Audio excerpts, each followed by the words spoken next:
Welcome back to part 2 of World War I. This isn't the excitement of celebrations or joy. It's the excitement of war. Thousands of men, young and old, are rushing to the recruiting stations, ready to fight for their country. Many of them are dreaming of adventure, believing that the war will be quick, a short and glorious battle. They have no idea that they are walking into the worst conflict the world has ever seen. There is no turning back now in Germany. The streets are alive with patriotism. The people have high hopes that their country will come out on top. Germany's army, one of the most powerful in Europe, prepares for action. The Kaiser Wilhelm II. It's at his desk, his eyes gleaming with ambition. He believes in his country's might and is certain that Germany will conquer all of Europe. Austria-Hungary is determined to crush Serbia after the assassination of Archduke Franz. Ferdinand, the Austrians see this as an opportunity to assert their dominance in the Balkans. The Austro-Hungarian Empire has been struggling with its own problems for years. It's old, fragile, and divided, but the war gives it a chance to prove its strength once and for all. In Russia, the mood is a bit different. The vast Russian Empire is enormous, but it is also deeply divided and poorly prepared for war.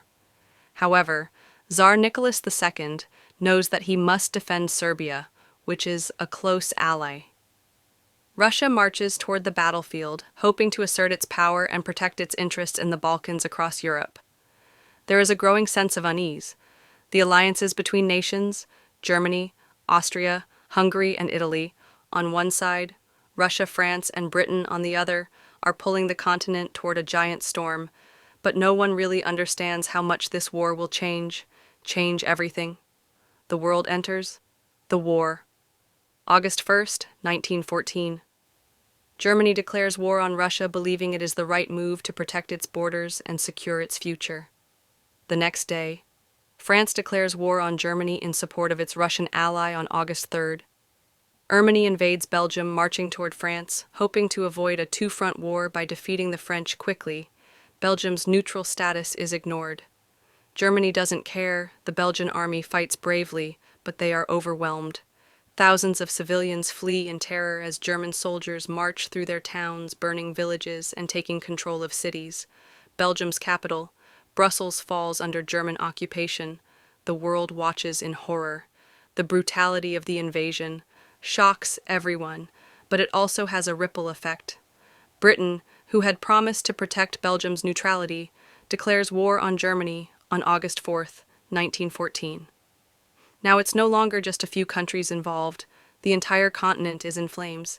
As the war stretches on, something unexpected happens instead of quick, decisive battles. The war turns into a grinding, slow battle of attrition. Both sides dig in and begin to build trenches, deep, muddy, rat-infested holes in the ground where soldiers live, fight, and die.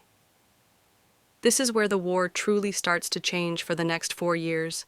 Millions of men will live in these trenches, fighting for small pieces of land that will cost them everything. Imagine a soldier waking up in the morning. The first thing he feels is the cold mud beneath him. The smell of rot, sweat, and blood fills the air above ground. There is nothing but gunfire, explosions, and death. The soldiers are constantly under attack, sometimes from machine guns, sometimes from artillery shells that explode in the air with terrifying force. But it's not just the fighting that is terrifying. It's the mental toll that war takes on these soldiers, the constant fear, the feeling of hopelessness. They are stuck in the trenches with no way out, no future. The war seems endless. Every day is a battle just to stay alive. The Western Front, a line that stretches from the North Sea through Belgium and across northern France, becomes the most horrific part of the war. In these muddy trenches, men will fight for months over a few inches of land. No matter how hard they fight, no matter how many soldiers are lost, they are always at a standstill. The Germans on one side and the Allied forces, Britain, France, and later the United States on the other. It's like a deadlock, a constant push and pull.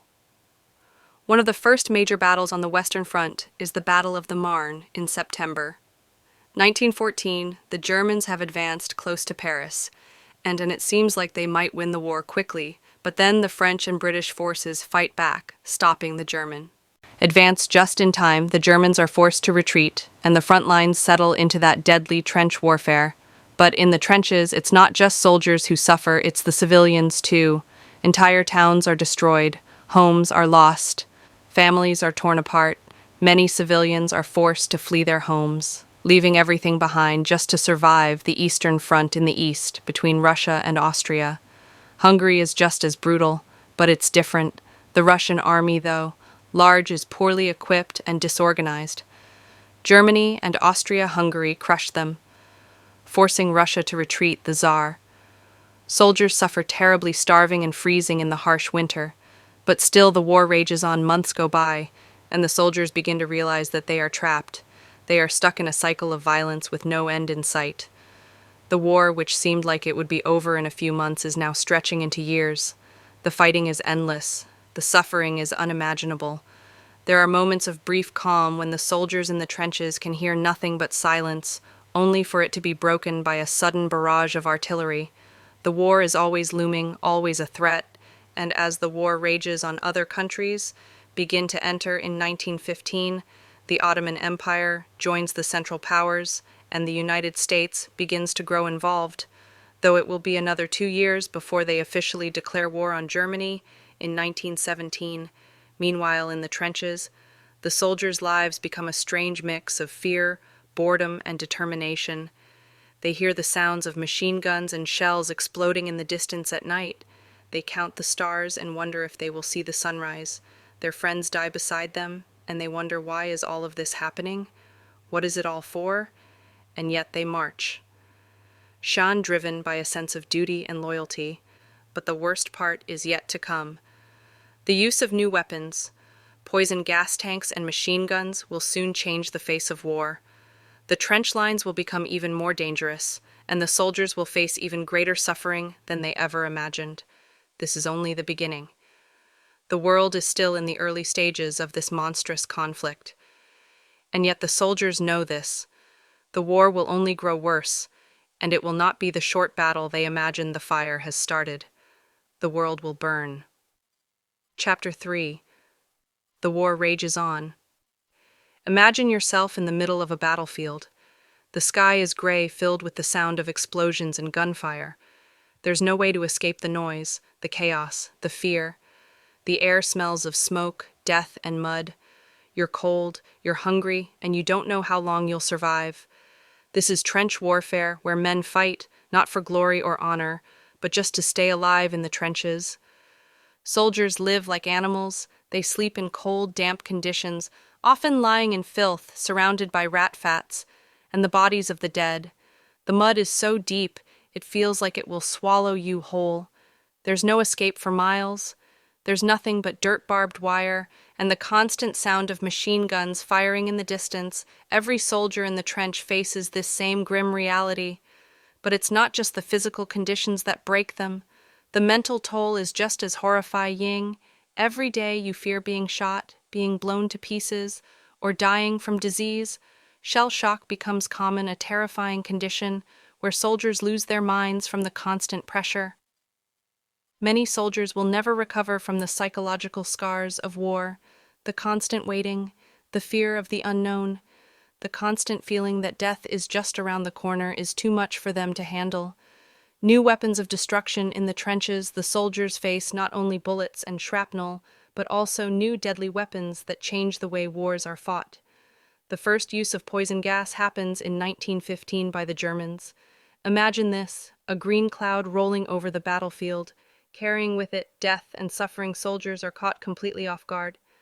Some of them die slowly and painfully, suffocating to death as they struggle for breath. The gas doesn't discriminate. It doesn't care whether you're young or old, fit or weak. It simply takes away your life. The smell of it, the fear of it is enough to turn any soldier into a nervous wreck. They don't know when it will come, but when it does, there's nowhere to hide, and that's just one of the new weapons alongside side poison gas machine guns, artillery shells, and even the first tanks are introduced.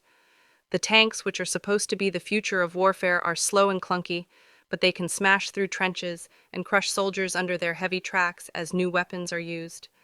The fighting becomes even more brutal, and indescribably horrible soldiers who once thought the war would be over soon, perhaps with a quick victory, now realize that this is something completely different. This is no longer about glory, it's about survival. Now let's talk about one of the most brutal and infamous battles of World War I, the Battle of Verdun, which begins in February 1916.